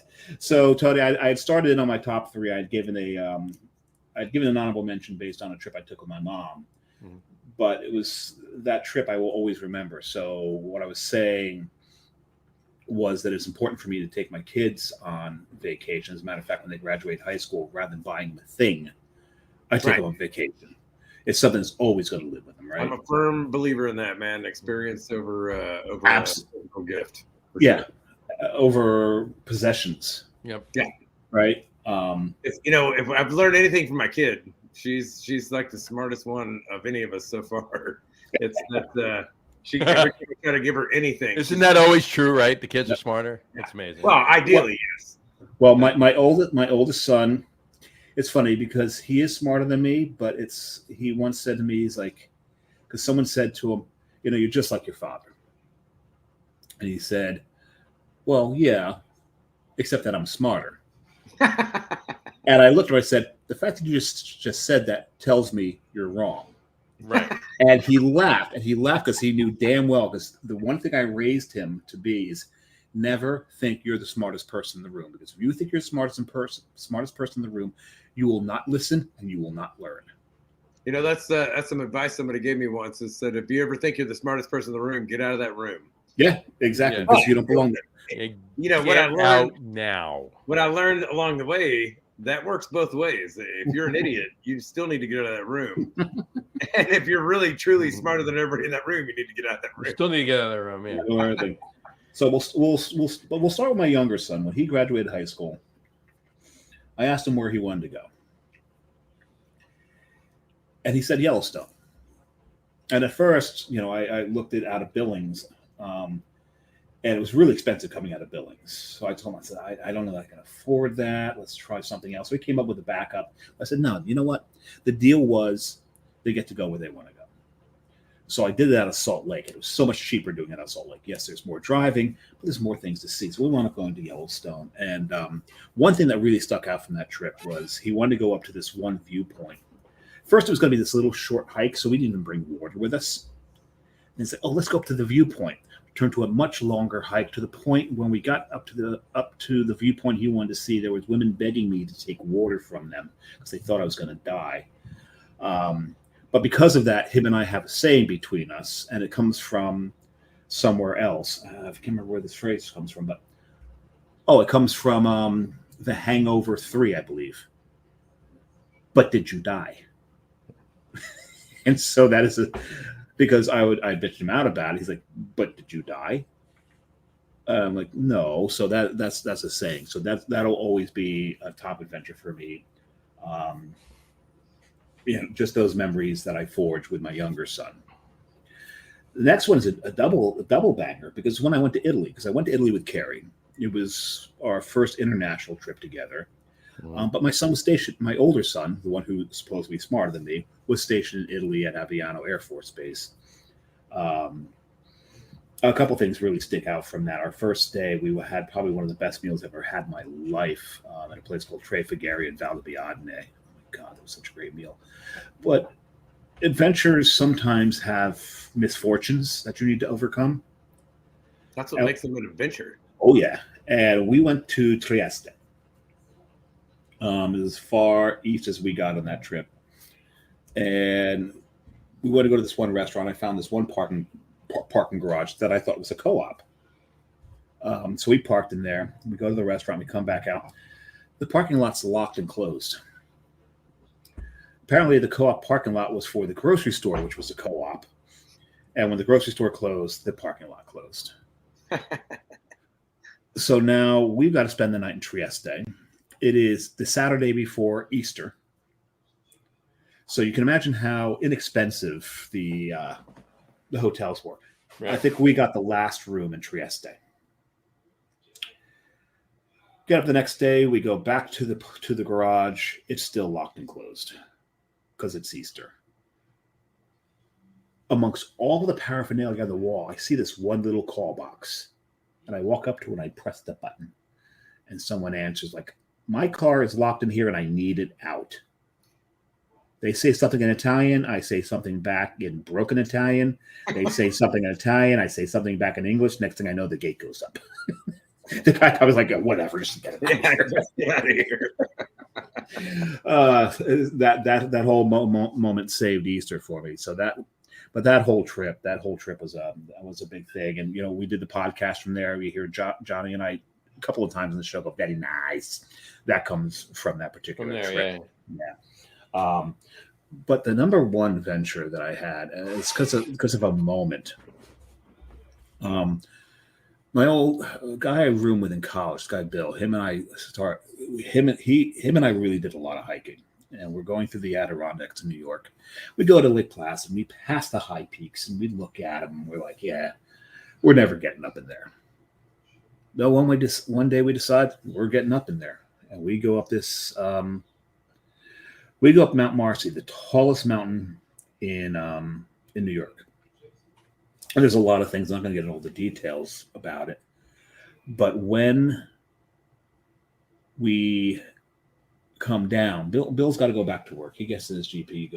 He starts driving up to the Finger Lakes, and I go to this cafe, and I just heard thunder. Nice. I go to this cafe, and I'm sitting on the sidewalk of Lake Placid. I'm looking at white face in the background, mountain. I'm eating my blueberry pancakes, drinking my coffee, and I'm writing in my hike journal. I'll put my hike journal down, take a sip of coffee, and I just look at the surroundings around me. And I think it was the first time ever I was truly present, where I was there in the moment. There was no thoughts of what had just occurred. There was no thoughts of the future. It was just, here I am. on the sidewalk at a table with my coffee, looking at these mountains and just absolutely being there. And the moment passed, of course, as these usually do, and it occurred to me, is this what Ernest Hemingway felt like all the time? Right? Too much. It's like, and so it's that moment. It's one of my favorite moments that I can recall. It was because of that experience, that adventure of going up and climbing the highest mountain in New York State, which was actually kind of a failure because we actually didn't climb that first. We missed it. Not that we missed it. We had to bypass it, climb another mountain first, then climb it. But yeah, that moment, that particular adventure will always live. There's a lot of What year was that? Oh, geez. Roughly. More than 2 years ago. I could look it up. I don't know. It's over 20 years ago, John. So I can tell you that right now. Back when you could actually hike that far? It's insane how much because we had everything on our back. Yeah. We had our tents. Well, we had our tents. We had the camp stove. We had the cookware. We had all of our food, including the bear over 20 years ago. It's fine. There you go. It was, and the things that we came across a German model who was looking for something she lost on the trail. Well, we were preparing to hike up, and then we were going to hike up a haystack. We come across this Indian guy who asked if we could. Was selling you fireworks? Wait a minute, No. This is Joe Dirt. Okay. No, he's like, can I peek this with you because my wife doesn't mind me hiking alone in the woods, but when I actually go up a mountain, she makes me, hike with somebody else. So he comes up with us, and it was like really rainy, and the rain's coming in sideways. So I got this picture somewhere of the three of us sheltering beside a boulder, just laughing our asses off, having a good time. A couple weeks later, I got a picture of him at the top of Kilimanjaro. Nice. Yeah, Wow. he was. It was a lot of cool stuff happened on that trip. All right, Tony. All right. First, I just want to say I realized the light changed when I came outside, but it was hot in there, and I don't want to run the air conditioning while we're on. It's all But good. I feel like I'm on the witness protection program. What you need to do is you start talking like this so we can understand. I didn't change it, but I kind of like it. We need to pixelate your I voice. actually really like this. We're going to use that. I'm going to use that. Yeah. The next time you're on the show, this is going to be your. Please, man, I'd love that. And I don't even know. the guest will just be question mark. I'm pretty new to using a MacBook. I've been a PC and Android guy my whole life, but I'm trying to. I've got a MacBook now, but I don't even know how to take a screenshot. So You do know that if you hit the brake pedal and the gas pedal at the same time in your car, the car takes a screenshot. Oh, Right. no, I did not. But thank you. And if you believe that, I got a bridge to say. Anyway. All right. So top 3 adventures. Number 3, I'm going to go with, this was in 2007 around Father's Day. We had applied for the permit to hike the Grand Canyon rim to rim, from the North Rim to the bottom up the South Rim. We'd applied for this backcountry permit for 3 years in a row. And they start accepting permits at 12:01 a.m. on January 1st. And three years in a row. On the 3rd year, we got our 3rd choice of date. Like, it's not an easy thing to get into. So, so at the time, I was not prepared for this trip. And then we found out we got the permit, and I had not done any training whatsoever. I've been sort of an outdoors person my whole life, but this was going to be the furthest out I'd ever been. That's an unforgiving hike too, and the least prepared for almost anything.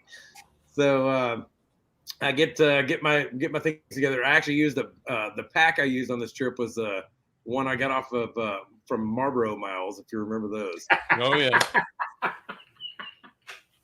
So it was nice and professional and comfortable. Oh yeah, no, it was actually it's a pretty good pack. I still have it today. Okay. And it was actually pretty well made, but it was like just the irony of smoking enough cigarettes to get a pack you can hike through the Grand Canyon. Hike to the Grand Canyon with. Yeah, exactly. That's awesome.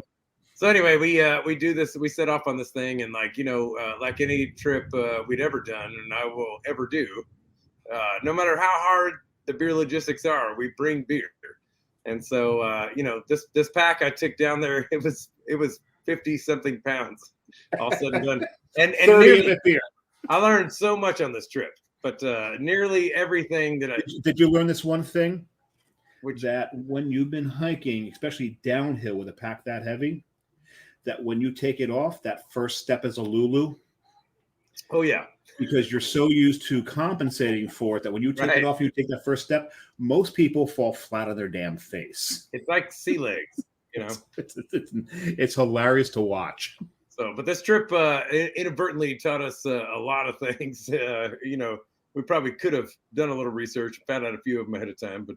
So I obviously overpacked. I even took tools with me, man, because I was Tony the plumber back then, and not anything. I mean, but here's the thing: every did you bring a monkey wrench with you? No, but I have a very basic set of tools that I keep with me at all times, and every vehicle. I have a very specific set of tools. Well, I have a lot of tools. I will find you lots of specific sets of tools, but there is one set, and I will tighten you. And there are only 3 things in it, and I can fix. A good 70% of problems. I walk into convenience stores all the time and fix their toilets and then take a free drink. No, I mean, I have done this numerous times. Please tell me it's not from the toilet. They could take. You don't have to jiggle the handle anymore. The water's colder there. That's true. I tell them I ripped the sign off the wall. You don't have to jiggle the handle anymore. I'm just going to take this Mountain Dew with me, and they let me. Nobody's ever told me no. So anyway, I had a bunch of unnecessary shit in this pack, but I did have a 6-pack of beer. You probably phrase that better. 2007, you could barely get a good beer in a can in Texas. Really? We had to, and the best I could do, and it was really good. It was the Bombshell Blonde from Southern Star. I've had that. The very first brewery in Texas to can beer, and that was the very first beer they canned. And that was right after they started canning it. So that was like what you could get. Wow. I took a 6-pack and it turns out I was the only guy on the whole trip that brought any beer. Really? So you were quite popular. Well, sort of, yes. But we hike down from the North Rim, was the most remote rim of the canyon. Yeah. We hike down from that and we get halfway down to the first camp. And we all realize how stupid heavy our packs are and how we've just fucked up. And we still got to get to the bottom and go all the way up to the top. So it's the up that's a bitch with a heavy. I decide on the first night, without telling anybody, I just say, "Hey guys, dinner's on me tonight. Like I'm gonna cook everything I got." Oh well, I cooked everything I had. I knew everybody brought food. They all had food. I cooked all the stuff that was in my pack, and I said, "Let's drink that beer too." I was shedding weight, man, and they figured me out as soon as dinner was done. They started distributing the weight. Right? No. I got to carry on because I pulled one over on them. They were proud of me. Oh. Very good. Anyway, very good. We took this 6-pack of beer. Is all we had. And we walked down to go sit in one of the tributary springs of the canyon, and it's so cold, so we take a mesh bag and we drop this beer in the water, and like you can barely sit in this water. It's probably 40 degrees. And we wait, and the longer you sit in it, the better you feel. And sure enough, it comes time to check it. And by that time, a couple other hikers had sat in the water with us, and they're all hanging out. And I pull up this mesh bag, and he says, "Hey, you think it's ready yet?" And I pull it up, and I look at it, and I go, "Yeah, it feels pretty good." And that guy goes, "You guys brought your own beer?" I'm like, "Hell yeah, man! We bring our beer everywhere we go, And he goes, Can I have one?" And I was like, "No, dude, this shit's heavy, man. You gotta carry your own beer down here." But then we get to the bottom and we find out that they sell beer down at the Phantom Ranch. They've got they had Budweiser and Tecate. And by the time we walked into this little cantina where they have the a little bit of food, a little bit of beer, there was several people in there already drinking. So we joined them. We made a pyramid of cans that night, bottom of the Grand Canyon. But we did cut it short because we knew. Yeah, we had to hike up 2 days. So anyway, that trip taught us everything we need to know, and most importantly, as when the El Cañoneros were born, we know that it should be Los Cañoneros, but we called ourselves El Cañoneros. But the most important thing we learned that is defined our trip since that we if we just started canoeing, we could put all that stuff in a boat instead of a backpack, and yeah, you can take a lot more and have like a lot more fun. You just get a little and more let the mighty Colorado do its job. right. So that's number 3. Number 2 would be which leads into number 1. They're number 3 and number 1, or number 2 and number 1 are connected. Number 2 was taking my daughter. Her mom moved away to Seattle for several years, and so all the time we had to cherish. So I would. That's why, honestly, after I gave up the plumbing business, I've kept very contract work and everything, so that when it was time to have fun with my kid, that I could leave everything behind, and we could work on the run or whatever. And we made the most of every minute we had. But I took her on a road trip from along the route of which we used to take the beer liner from Austin to West Texas to Albuquerque, Santa Fe, and then up through the mountains, up to Pagosa, across Wolf Creek Pass into the Rockies, and into Denver. And it was a recon trip, and it was actually, it was good. I needed to do this for the fundraising events we were doing, but I got to take her along, and she got to meet some of these people that I work with, and we got to see. We stopped everywhere. We stopped at. I have probably 6 different state line photos of this kid from that trip, and just all the things. Man, I ate too much sauerkraut. Lovely. We got to the top of Pikes Peak, and I bought her a little. I asked her if she wanted something from the gift shop, and she picked this gas mask, Dad. No, well, she picked this bighorn sheep, a stuffed animal, and we'd seen some bighorn sheep, and I was like, oh, that's really cute. And then, we get rolling down Pikes Peak, and the sauerkraut hits again, and she just takes this sheep and she just puts it up against her face. So she got a gas mask. I was like, is that why you bought that?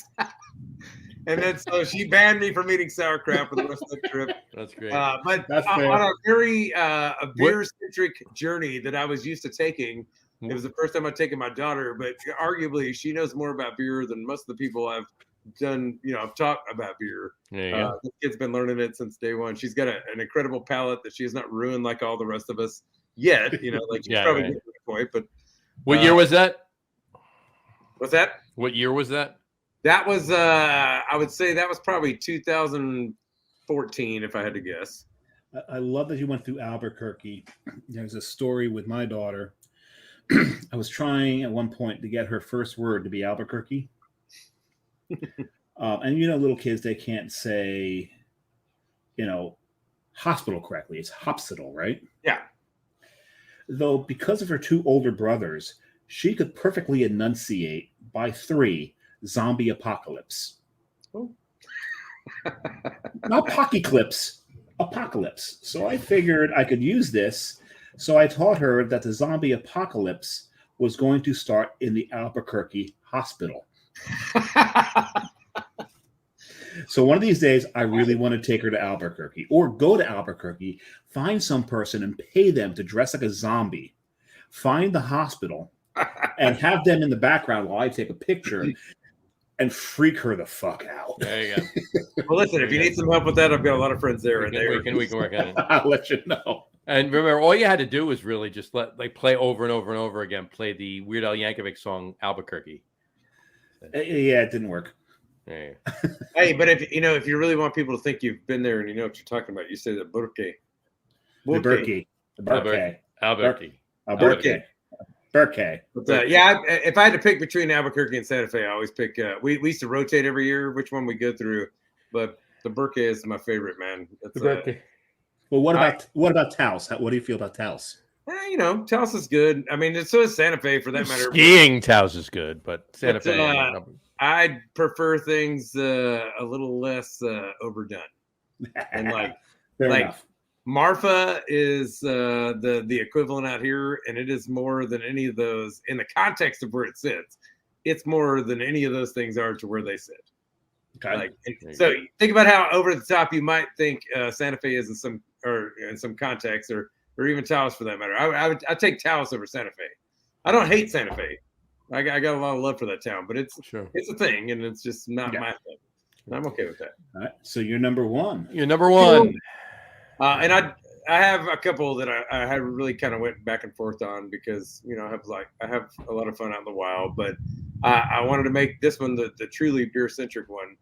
But my number one adventure is for this in this realm tonight will be driving that Beerliner bus from Austin to Denver every year for years straight.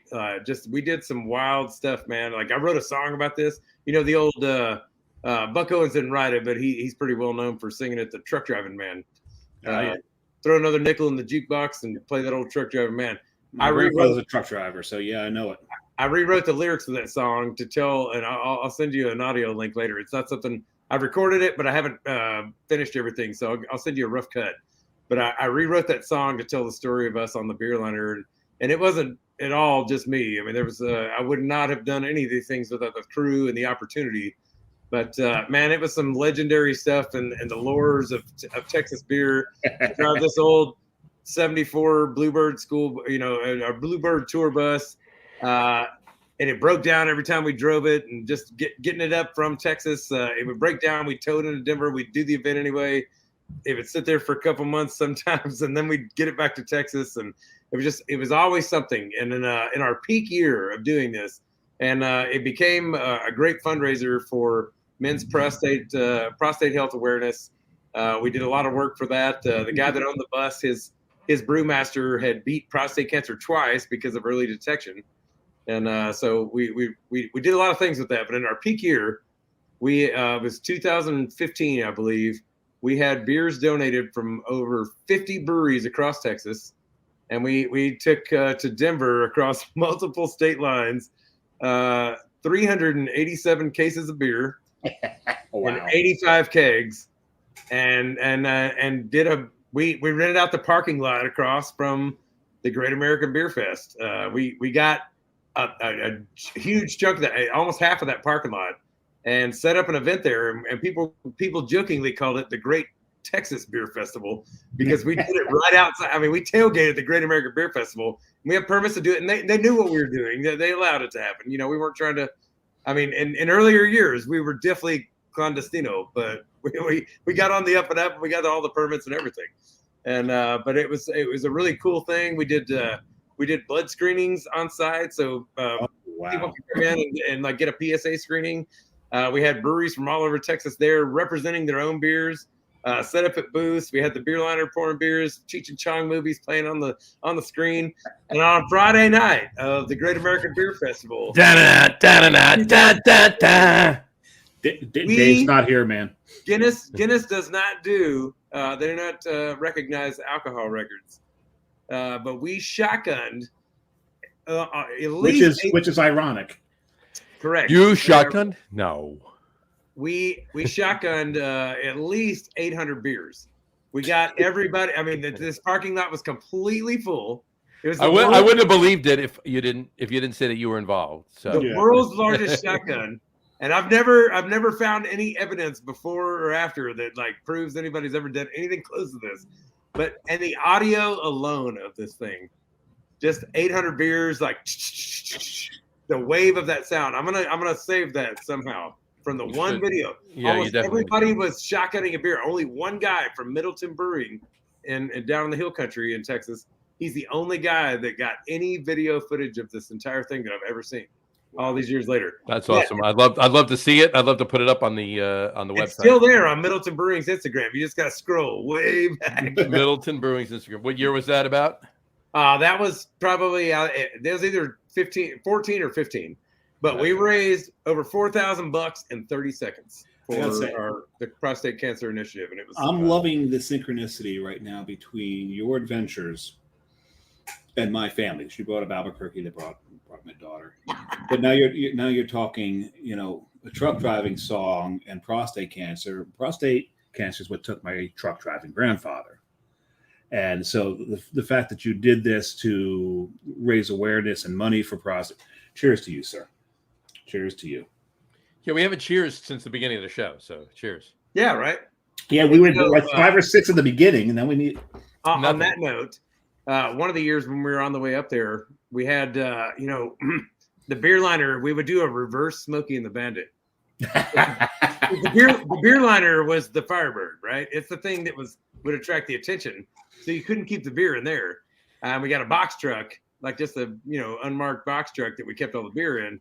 So if I ever got pulled over, which happened often, there were cops that pulled me over just to see the inside of that thing, man. And, yeah. Well, it's funny until you had weed in there, and they're like, "Hey, what's that?" Oregano. That's oregano. Yeah, it's basil, Colorado, man. It's basil. Okay. It's basil. We're making pizzas. Yeah.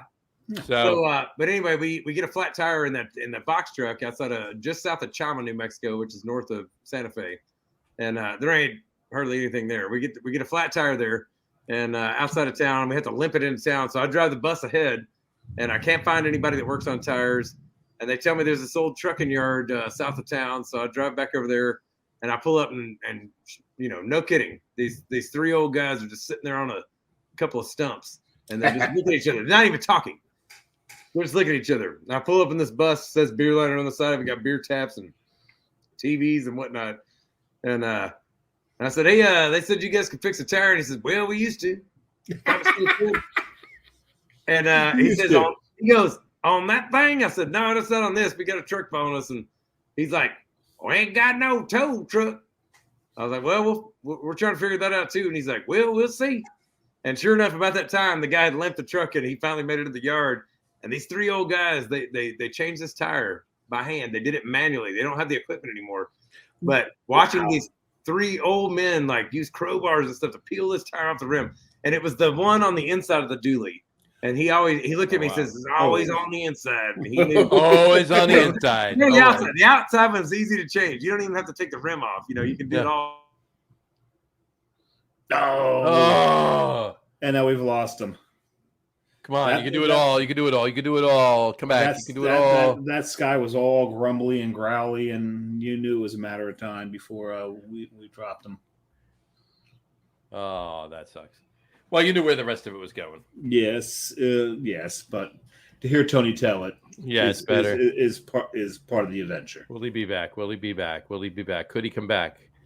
Is it going to happen? Do we have the money? We have the technology. We have the technology. I like that. I have a very specific set of tools. Come on. Is he going to come back? Is he going to come back and say goodnight at least and finish the story? Come on. Well, anyway, until we find out. Yep, he's gone. All right. Well, we'll I'll see if he's. I got this up. We'll see if he is going to come back or not, and then we'll go from there. But I'll tell you the story really quick while we wait for him. Whatchamacallit, as far as like the fire department goes, we were talking about that. Like one story that you talked about that one call. I mean, I could go on all night with telling the quote unquote war stories, right? Yeah. But this one, I had one, and I told most of it. Yeah, I had many, but in two different towns too. I was on two different departments, but in any event, the one I was thinking about was Saturday night, about 12:30 at night. I got another shit dang. Let me just ask. I still haven't gotten the shit dang. I'm gonna text him. I want a shit dang. I'll just say good night or no. LOL. There we go. Okay. Anyway, so 12:30 Saturday night. One Saturday night, we had a call. Activated alarms in a house. Smell of something burning.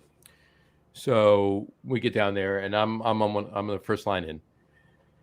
We're downstairs. Lights are still on. Electric's still on. We smell something burning, right? And it's a cape.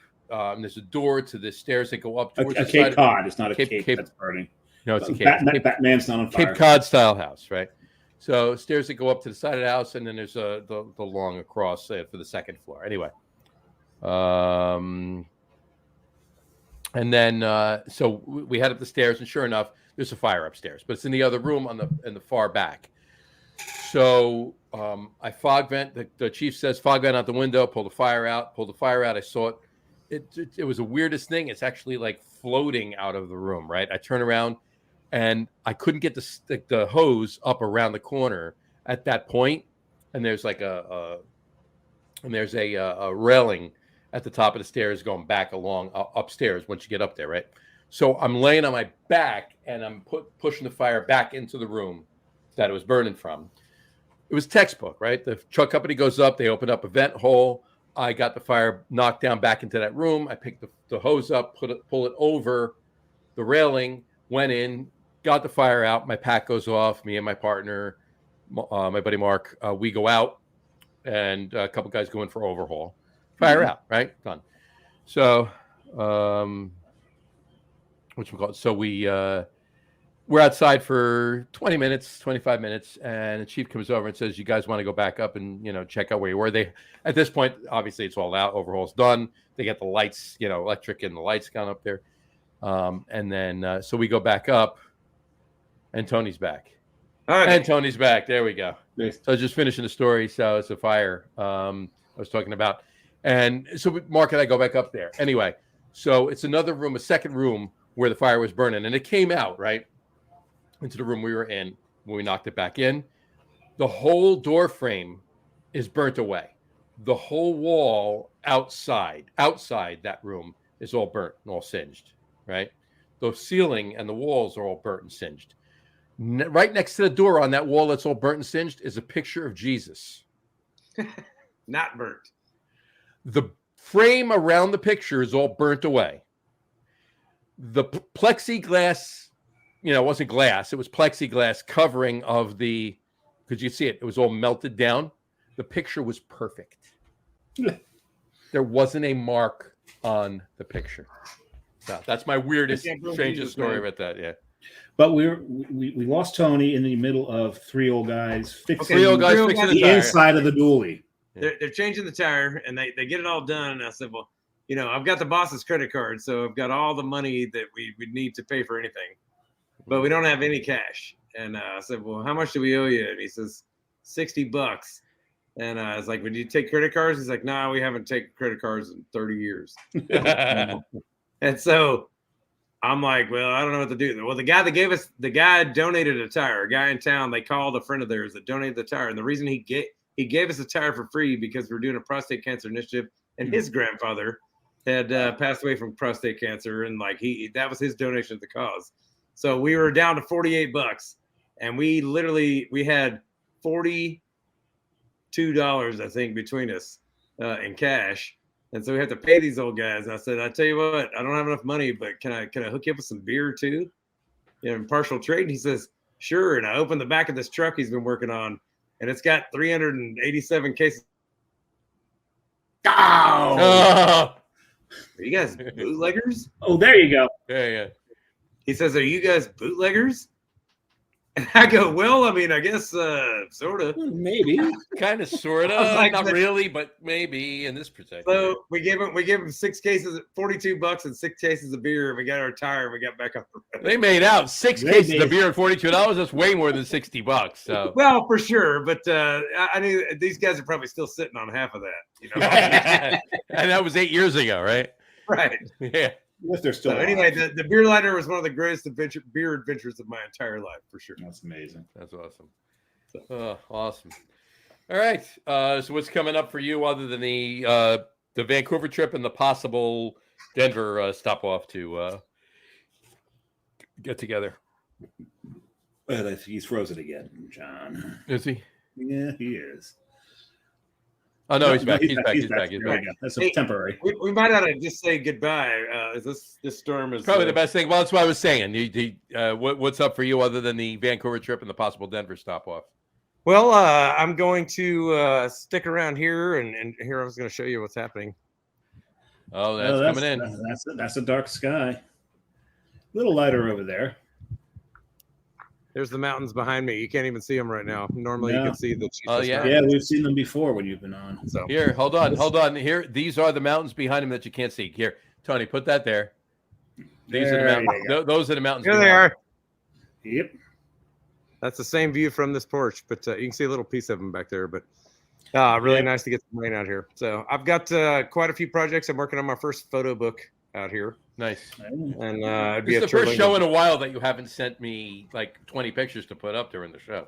Yeah, I've been super busy. I just got done shooting the biggest music fest that happens out here. Oh, nice. It's called Viva Big Band. I've been there since that's like Wednesday through Sunday. So I've been shooting that all weekend. But right before that, I shot a couple of album cover shots, and I did a couple. Are those the ones where you're like look like ivory with gold trim? No, that's some new stuff I'm working on. This photo editing app I use added some AI functionality, so I started playing around with some of the images I've been shooting over the last couple of months, and Nice. I'm actually doing a virtual. They call it a bit res, so it's a virtual residency on Collab Projects. Bitres is on Instagram, so I'll be posting some art stuff on there, and not just photography. Nice. Cool. Some of the little side stuff I've been working on. It's been hot, man. The summer's been cooking my brain out. Oh yeah. I was gonna say, I wish I had a filter on here that I could put on your voice, because you went back into that witness protection, but You went back to shadow realm. I'm having a good time out here in the non-desert. Well, the good thing is, if I was in witness protection here, nobody would believe that I was in Texas. Exactly. I got palm trees and mountains. Yeah. Yeah. Where on earth else are you going to see palm trees and mountains? Exactly. So. Well, hey, man, it's been a real pleasure hanging out with you guys, man. As always. It's been too long. Keep in touch with me. Let me know what you might be able to do with Vancouver and Denver, and we'll figure something out. And I want a shit dang text. Sean's gotten 2. I haven't gotten a shit. I need a shit dang text. Okay. Well, I mean, every time the power cut out tonight, I was like, shit dang. I know. So yeah, go ahead and get back to your guests and your daughter. I shall. And avoid exactly. And we'll talk to you. Keep let me know what's going on with that, and we'll talk to you soon. Thank you so much for coming on, Tony. I appreciate it. There you go. You got it. Cheers. Cheers. All right. One more Good cheers. night, fellas. Good night, Tony. Take care. All righty. All right. All that's left to say is the outro. All that's left to say is the outro. On that note, we will wrap up the show for today. We want to thank everybody for watching. And for those of you just listening to the audio podcast, thank you for listening. Don't forget to visit our website, www.loggerroom.com. That's LAGERROOM.com. And please remember, like us and follow us on all of our social media, Facebook, Twitter, Instagram, and of course, our YouTube channel. All of them are at The Logger Room. Remember, we go live with a video podcast on Facebook, on both Facebook and YouTube, every Tuesday night around 6:30 p.m. Eastern time. Next week might be a little different. Pay attention to that one. Might be a little earlier. And for those of you who just want to listen to the audio podcast, here's where it gets different, folks. For those of you who just want to listen to the audio podcast, you can do so in the making. You can do so on our brand new host, Spreaker.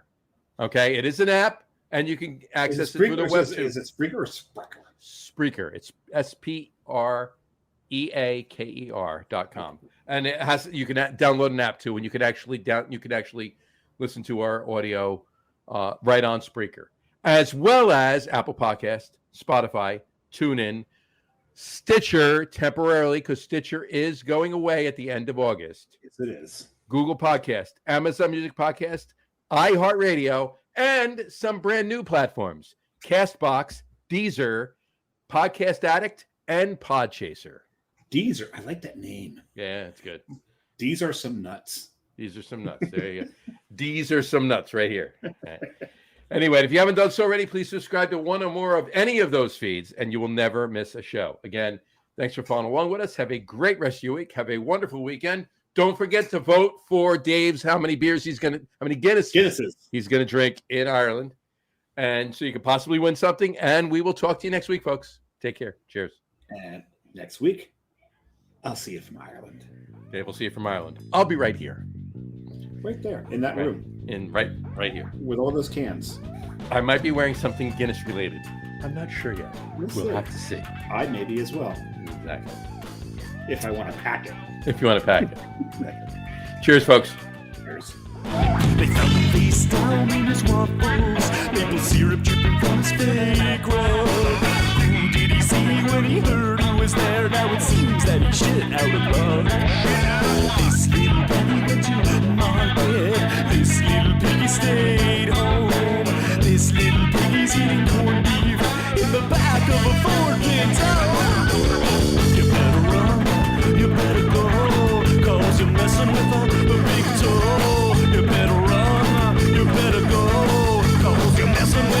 Turn the beat